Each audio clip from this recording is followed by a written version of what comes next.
안녕하세요. 원가관리사 1급 15번째 강의를 지금부터 시작하겠습니다.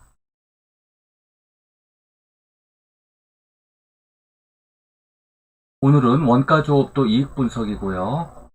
원가조업도 이익분석의 개요, CVP 분석의 용어와 가정, CVP 분석의 특징, CVP 분석의 기본 개념, CVP 분석을 위한 공식, 손익분기점을 내기 위한 전략, 업체별 손익분기점 비교 분석 예시, BEP 분석과 매트릭스 전략에 대해서 각각 설명해 드리겠습니다.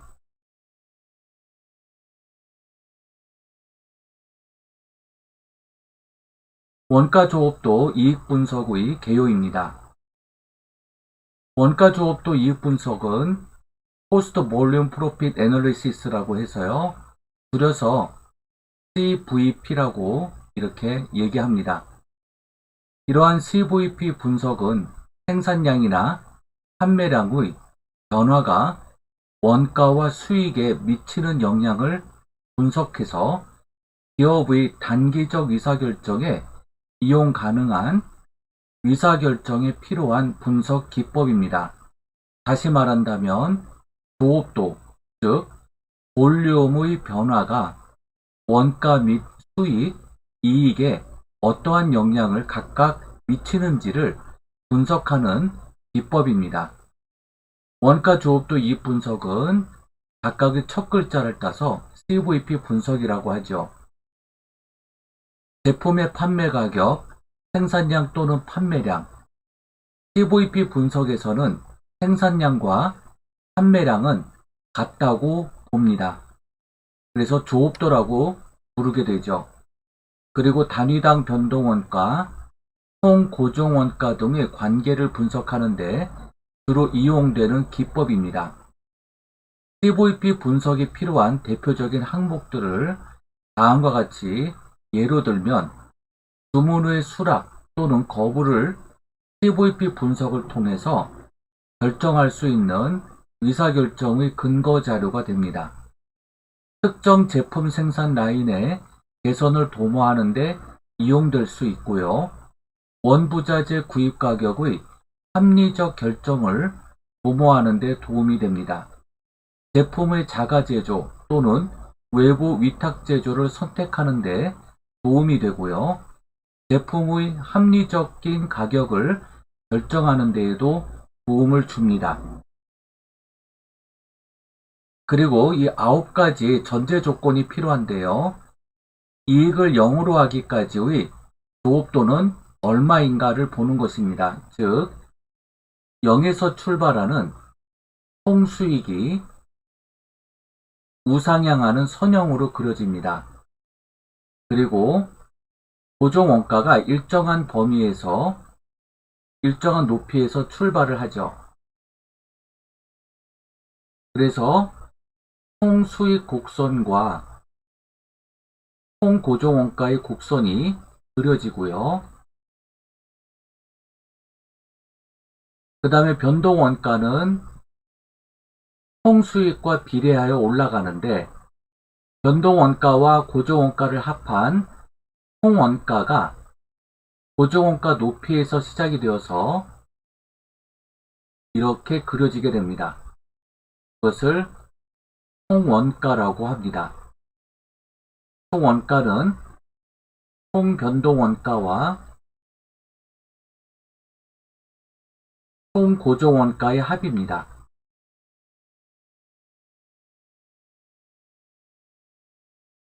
바로 이 부분이 만나는 점이 되는데요.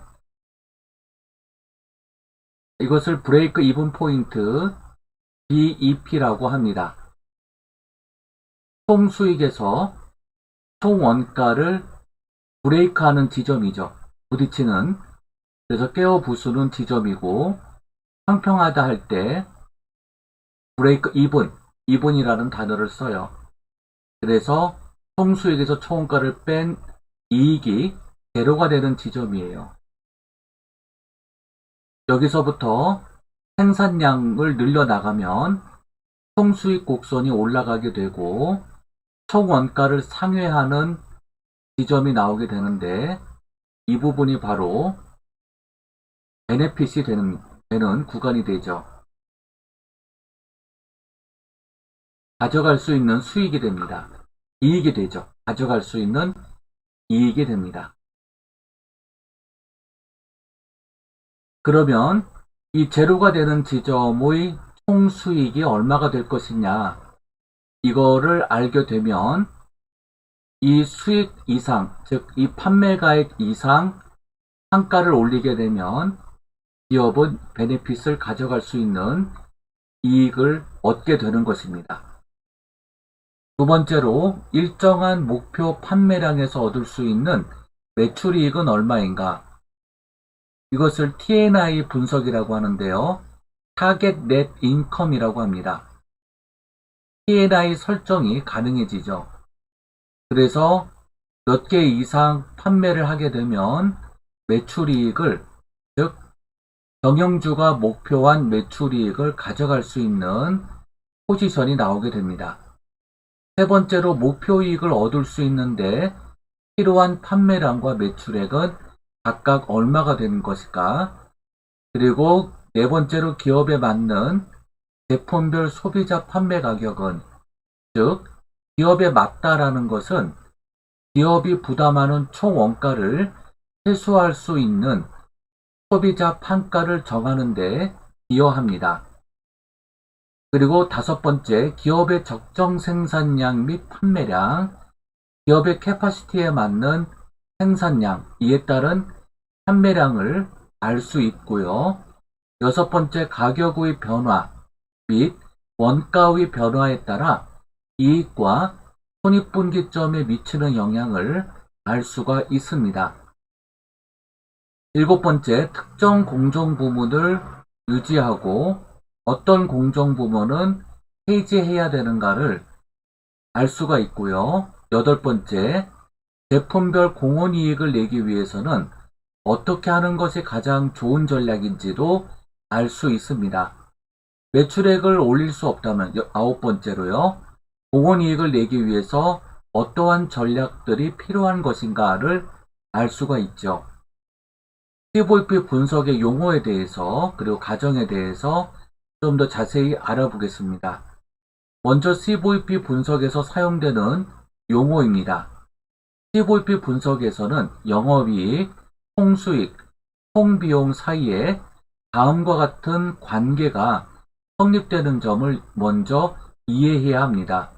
여기서 총수익은 영업활동으로 인한 수익을 말하며, 총비용은 매출원가와 영업비용을 포함하지만 법인세를 제외한 개념입니다. 법인세는 국가의 납세 의무로 내는 세금이죠. 그래서 이익에 대해서 세금이 붙는데요. 법인세를 감안한 CVP 분석도 있고요. 법인세를 제외한 CVP 분석도 있습니다. 영업이익입니다. 영업이익은 Operating Income이라고 해서 OI라고 합니다. 이것은 세전 이익이 되기도 하죠. 총수익입니다. Total Revenue라고 하죠. 또는 Total Sales라고도 합니다.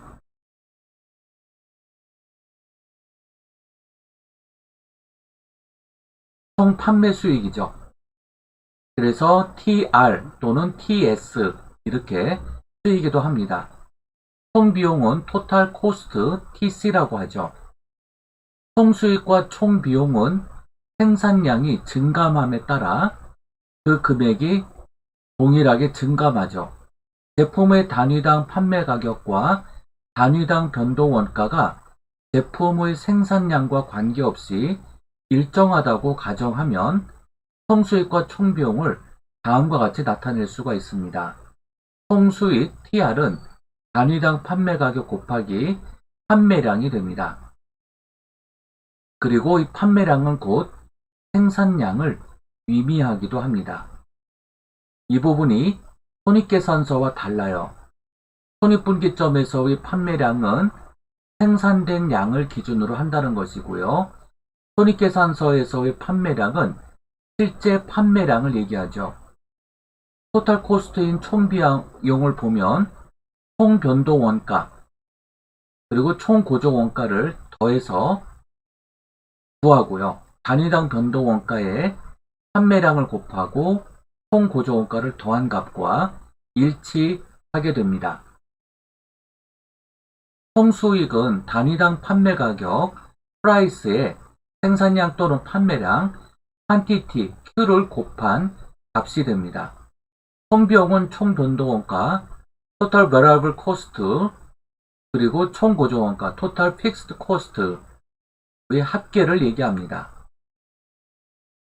총 변동 원가는 단위당 변동 원가 unit variable cost의 생산량 또는 판매량을 곱한 값이죠. 그리고 단위당 공원이익이 있는데요. 이것을 unit contribution margin이라고 하는데요.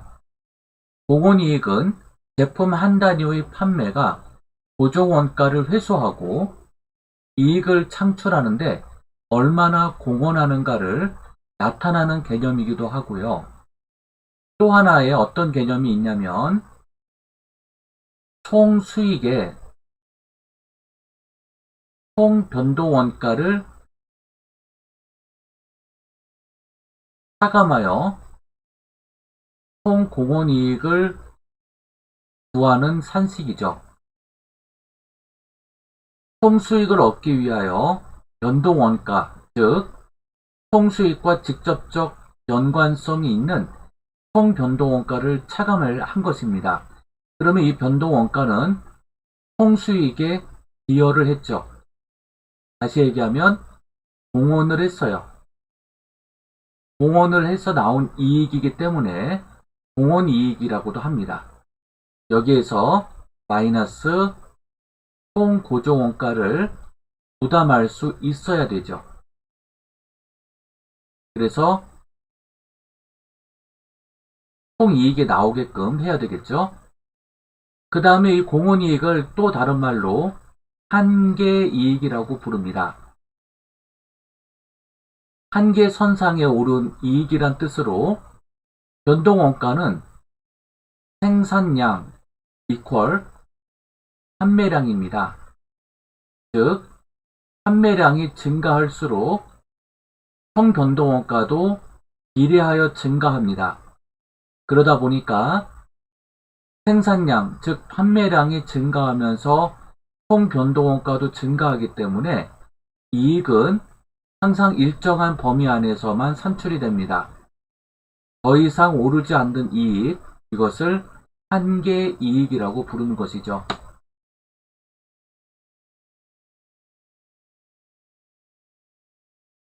공헌이익 포괄 손익계산서의 개념을 보면 매출액의 변동원가를 차감해서 고정원가를 차감하고 영업이익을 구하는 방식, 이것을 공헌이익 개념의 포괄 손익계산서라고 부릅니다.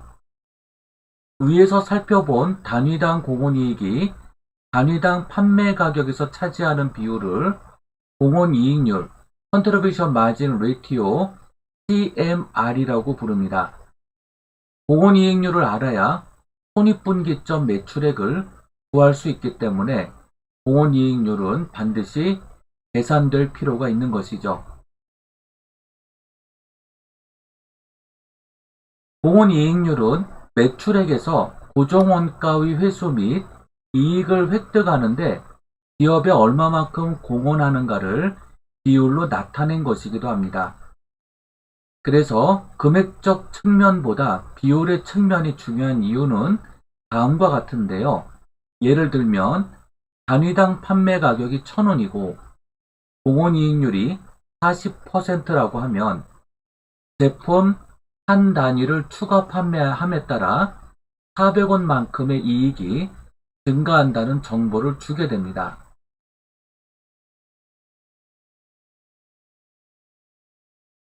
그 다음에 이 공원이익률은 이런 산식으로 구해지는데요. 쉽게 공원이익을 구하는 방식은 공원이익 나누기 총수익입니다. CVP 분석 후의 과정을 살펴보겠습니다. CVP 분석은 실제로 복잡한 현상을 단순화시켜 이해 가능성을 증진하기 위해 다음과 같이 과정을 내포하고 있습니다.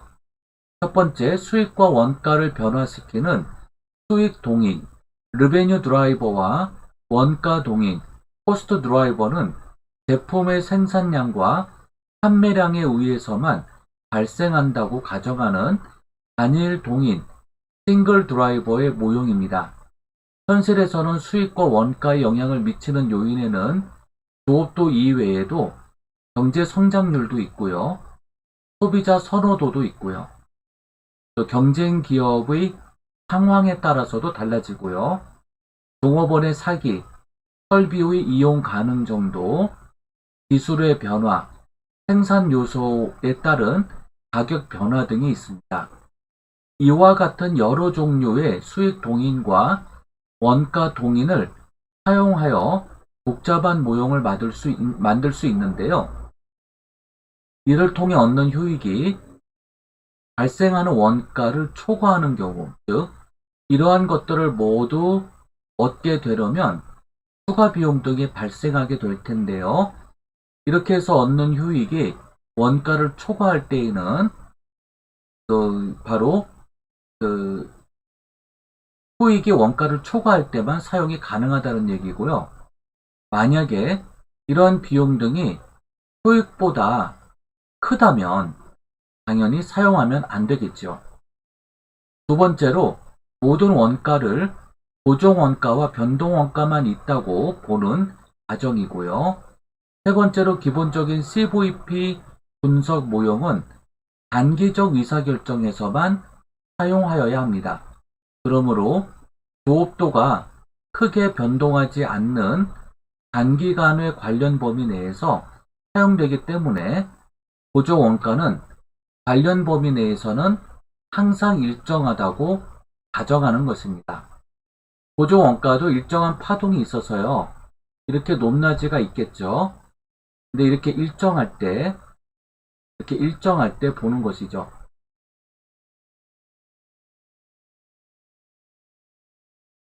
그러므로 고정원가는 단기간 범위 내에서 일정하다고 보고 손익분기점을 진단하고 분석하는 것입니다. 네 번째로 총변동 원가는 생산량 또는 판매량과 반드시 선형관계에 있다고 가정하는 것이죠. 총변동 원가는 생산량이 올라갈수록 이렇게 선형으로 올라갈수록 변동 원가도 같이 따라서 올라가는 것입니다. 변동 원가에 해당되는 원가를 보면 재료비가 있습니다. 생산량이 급증하는 바람에 재료를 많이 구입을 해요. 재료 구입이 많아지면 매입 단가가 좀 더 낮아질 수 있습니다. 그래서 총 변동 원가는 생산량이 올라갈수록 이렇게 꺾여질 수가 있어요.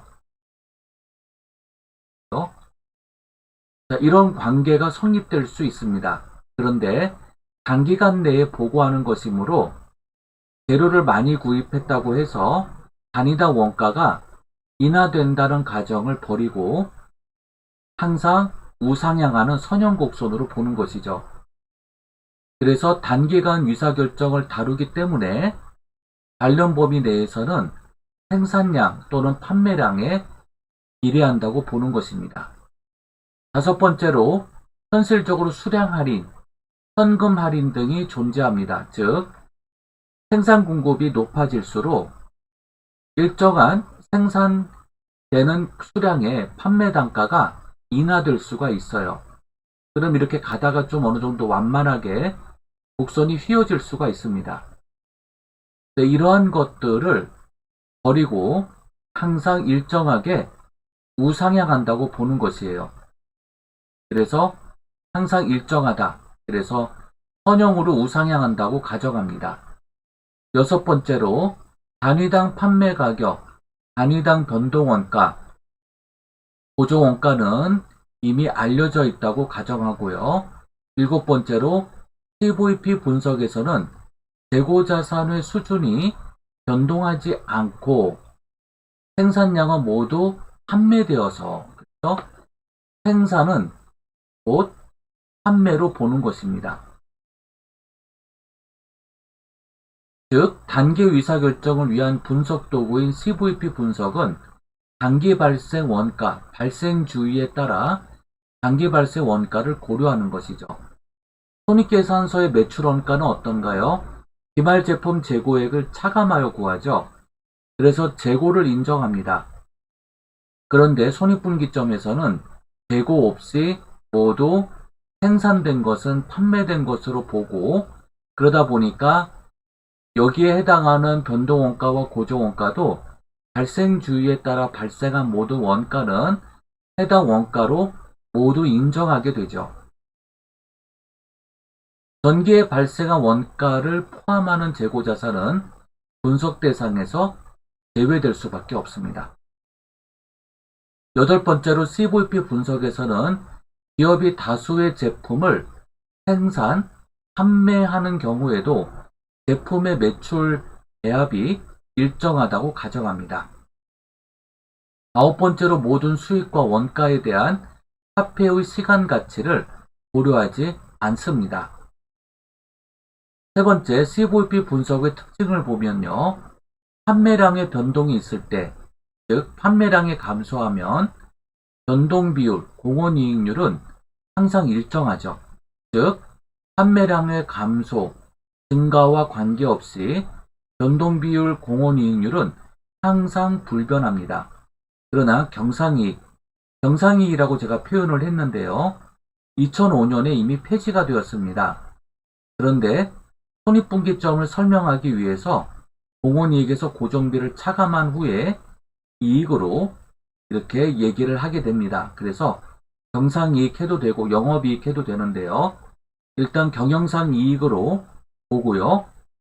경영상 이익 금액은 판매량이 감소하면 당연히 감소하게 되고, 판매량이 증가하게 되면 이익도 증가하게 되죠.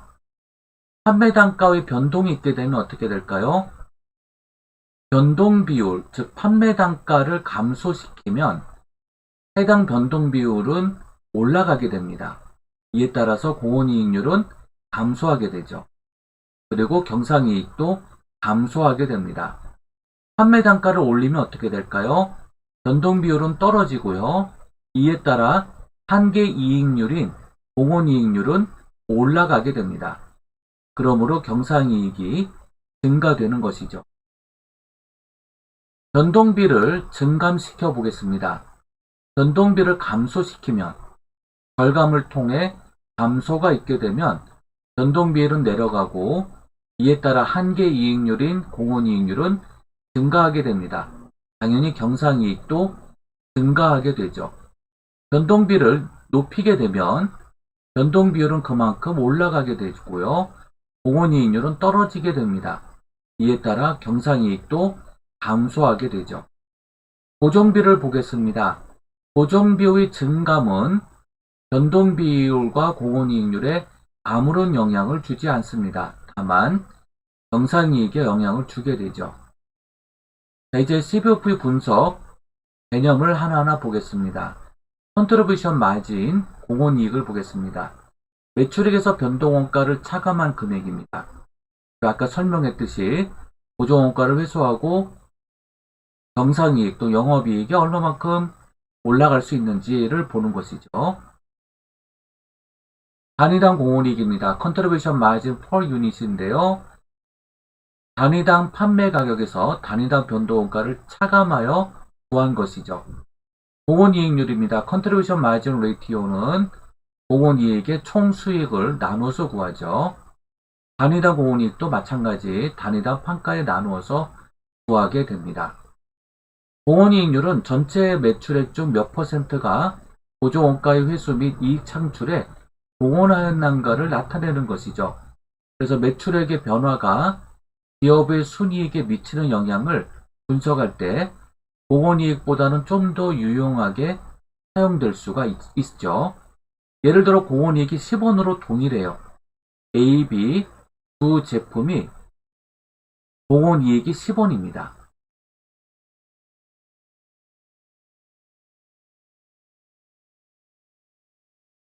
그러면 어느 제품을 집중 관리해야 하는가에 대한 의사결정을 할 때에는 이 금액적 측면보다는 공헌이익률적 측면으로 보는 것이 경영자에게 좀 더 유리한 의사결정을 제공해 줍니다.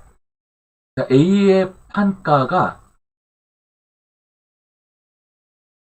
50원, B는 100원입니다. 그러면 공헌이익률 개념을 도입을 하면 공헌이익률은 당연히 A가 20%가 되고요. B는 10%밖에 되질 않아요. 그러니까 공헌이익률 측면에서 보면 A가 B보다 크죠. 판가는 A보다 B가 크지만 공헌이익률은 A가 B보다 큽니다. 그러면 A 제품이 회사에 기여하는 공헌이익률이 높죠. 판가 대비 공헌이익률이 10%밖에 안 나오니까 B가 집중 관리 대상이 되는 것입니다. 이러한 공헌이익률은 기업의 생산 형태 또는 원가 구조와 밀접한 관련이 있습니다. 원가 구조는 기업의 원가 항목 중에서 변동원가와 고정원가가 차지하는 상대적인 비율을 나타내는 개념입니다. 일반적으로 노동집약적인 생산 형태에서는 노무원가와 같은 변동원가의 비중이 높아지기 때문에 공헌이익률이 낮게 나타나고 자본집약적인 생산 형태에서는 생산설비에 투자된 보조원가 비중이 높으므로 공헌이익률이 높게 나타날 수 있어요. 하지만 자본집약적이라 할지라도 원재료가 많이 투입되는 생산설비인 경우에는 변동원가와 고정원가가 함께 높아질 수 있으므로 이 부분이 좀 주의해야 될 부분이 됩니다. CVP 분석을 위한 공식들을 계속 이어서 보겠습니다. 브레이크 이븐 포인트 계산인 손익분기점을 보도록 하겠습니다.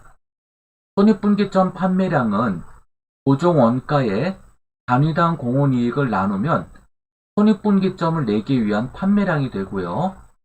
손익분기점 매출액은 고정원가의 공헌이익률을 나눌 때 금액이 나옵니다.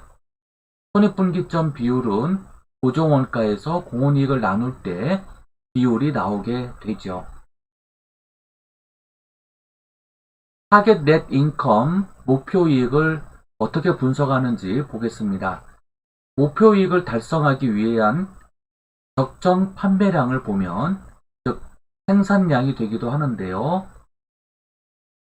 분자 값에다가 고정원가를 올리고 경영자가 목표한 이익을 올립니다. 분모로 단위당 공헌이익을 나누면 목표이익을 달성하기 위한 판매량이 나오게 되죠. 목표이익 달성을 위한 판매 금액은 고정원가의 목표이익을 올리고 공헌이익률을 나누면 됩니다. 경영안전이라고 하는 안전한계, 마진 오브 사페티를 보겠습니다. 예상 매출액 또는 실제 매출액이 손익분기점을 초과 달성하는 한계 수준을 계산해 보는 것입니다. 안전한계 또는 경영안전이라는 식은 매출액에서 손익분기점 매출액을 뺀 금액이 안전한계가 되겠습니다. 그러므로 한가가 손익분기점 한가보다 클 때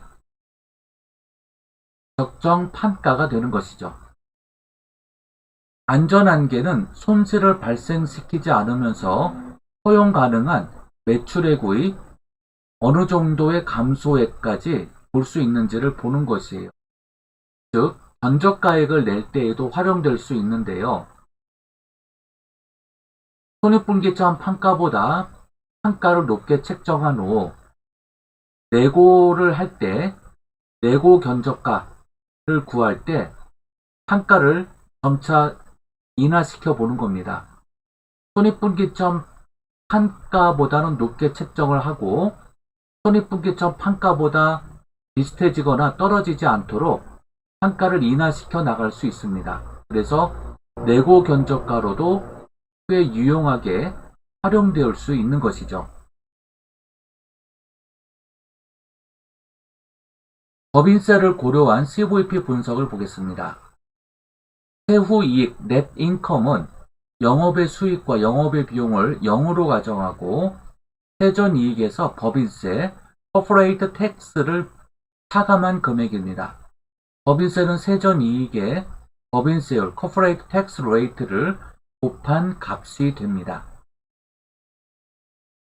세후 이익은 세전 이익에서 법인세를 차감해서 구하고요. 법인세는 세전 이익에 법인세를 구하여 법인세를 계산합니다. 네, 이런 식으로 나오게 되죠.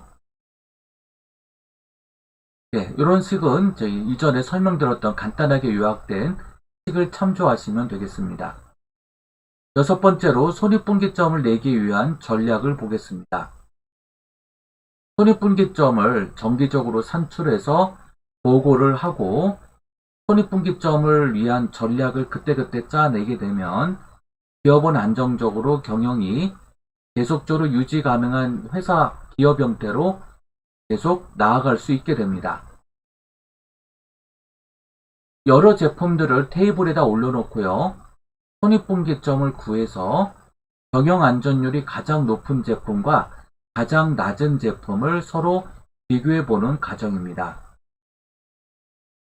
경영 안전율이라고 하는 안전한계율은 회사의 부도 가능성을 점쳐볼 수 있는 내용이 되기도 합니다. 예를 들어 경영 안전율이 50% 미만, 좀 더 얘기하면 25% 미만으로 계속 내려갈수록 회사는 이 제품을 생산하면 할수록 부도 가능성이 높아지게 되죠.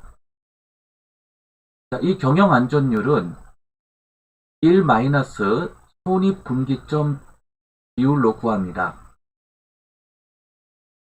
그러므로 손익분기점 비율이 높아지면 높아질수록 굉장히 안 좋은 곳입니다.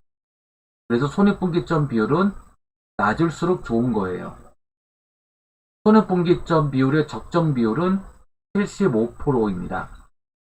그래서 75% 이상 되지 않도록 해야 되겠죠. 그리고 100%에서 75%를 차감하면 25%가 되는데 25%가 바로 안전 한계율이 되겠습니다. 즉 경영 안전율이 되는 것이죠. 25%는 1년에 총 4분기가 있습니다.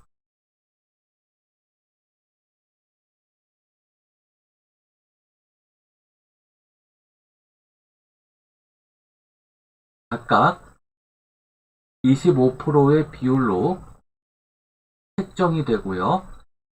이 4개를 합하면 100%가 되죠.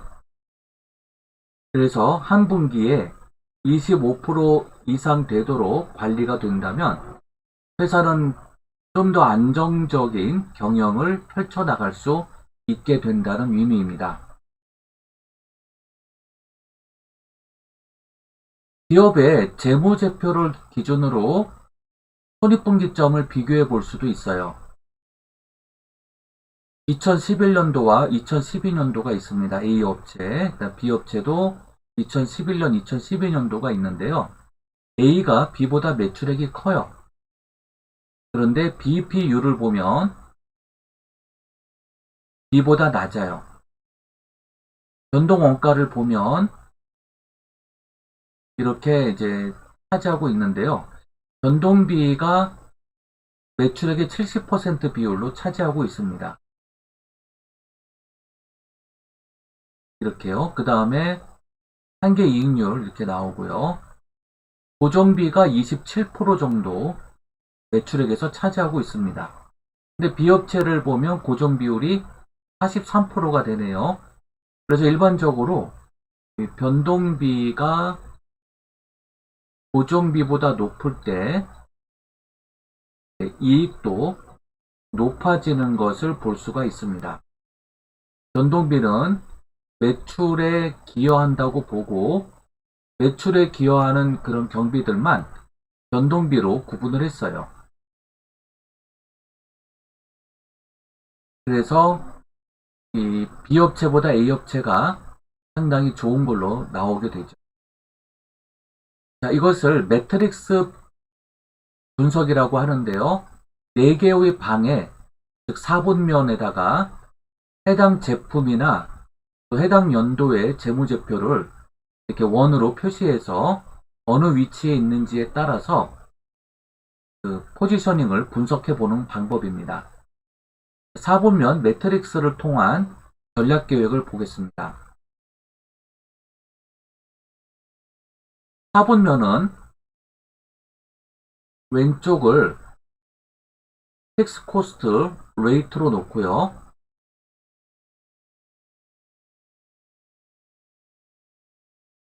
그 다음 이쪽을 BP 레이트로 합니다. 가운데가 75%, 픽스 코스트 비율은 50%입니다. 가운데가요. 그래서 고정 원가가 높고 BP율도 높게 나오는 부분이 바로 여기에 해당이 됩니다. 그 다음에 BP율은 75% 이상으로 높은데 고정 비율이 50% 이하가 되면 여기에 위치하게 되고요. BP율이 75% 이하이고 고정 비율이 높은 경우에는 여기에 위치하게 됩니다. 그 다음에 BP율 75% 이하이면서 고정 비율 50% 이하이면 또 여기에 해당이 되죠. 가장 좋은 구간이 바로 여기입니다. 즉 목표 이익 설정 가능한 구간이 되죠.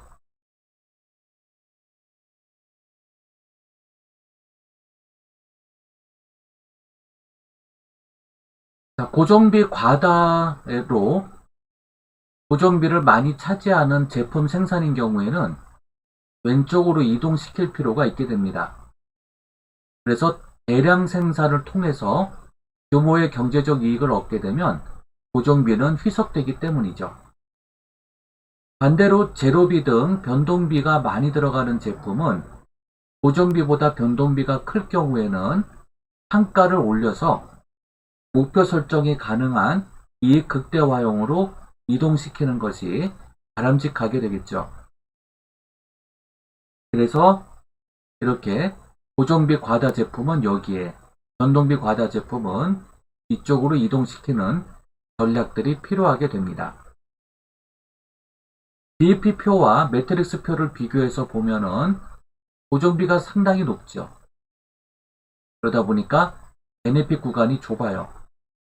그래서 가운데 손익분기점 비율이 이렇게 있을 때에 제품이 여기에 위치하게 되면 고정비가 상당히 높음으로 인하여 베네핏이 적게 나오는 구간입니다. 이번엔 고정비를 낮추고요. 변동비가 높은 경우에 고정비 과다보다는 좀 좋습니다. 이익이. 그래서 베네핏 구간이 좀 더 넓게 표시되는 것을 볼 수가 있어요. 자, 이런 경우는 변동비를 좀 절감시키고 단가를 올려나가는 방향을 써야 되겠죠. 자, 이번엔 고정비 과다의 제품을 대량 생산을 통해서 규모의 경제이익을 얻게 되면 베네핏 구간이 상당히 넓어지는 걸 볼 수가 있습니다. 고정비가 높은 상태에서 대량 생산 공급을 했더니 왼쪽으로 이동이 되죠.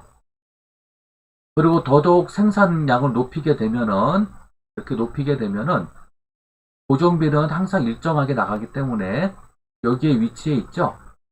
점점점 올라가게 되니까 이렇게 왼쪽으로 이동하게 됩니다. 그러면 이제 고정 비율이 수익에서 차지하는 비중이 낮아지게 되지 않습니까? 그러면 이제 보정 비율이 내려가니까 어떻게 될까요? 네, 이렇게 꺾여지겠죠. 그래서 목표 설정한 가능한 이익이 됩니다. 그래서 대량 생산을 통한 규모의 경제 이익을 창출하는 대기업들이 많죠. 그 기업들이 성장하게 되는 원동력이 됩니다. 그래서 여기에 위치하게 되면은 보존비 포지션이 낮아지고요. 베네핏 구간은 상당히 넓어지고 폭이 깊어지는 것을 볼 수가 있습니다. 네, 감사합니다. 오늘 손해보기점 분석 설명을 다 해드렸고요. 다음 시간에는 문제풀이 설명으로 이어지도록 하겠습니다. 수고 많으셨습니다. 감사합니다.